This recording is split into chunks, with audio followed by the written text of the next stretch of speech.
జరగండి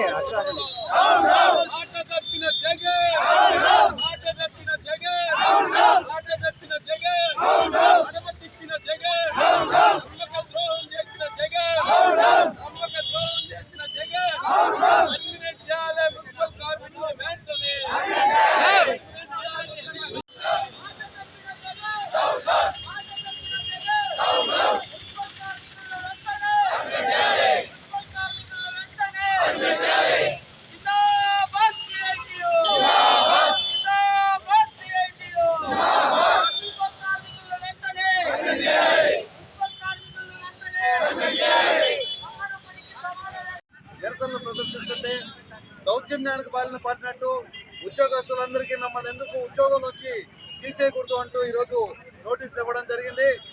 ప్రజలందరూ కూడా ఈరోజు అడుగుతున్నారు, మిమ్మల్ని సీఎం సీట్ నుంచి ఎందుకు తోసేయకూడదు అనేసి. ఎక్కడ కూడా మీరు ప్రజా సంక్షేమం చూసిన పరిస్థితి లేదు. ఉదయాన్ని లేచిన కాడి నుంచి తెల్లవారుజామున 5 గంటల నుంచి పనిలో నిమగ్నం అవ్వకపోతే మా కార్మిక సోదరులు, మున్సిపల్ కార్మిక సోదరులు ఊరంతా కూడా అపరిశుభ్రం అయ్యే పరిస్థితి వచ్చింది.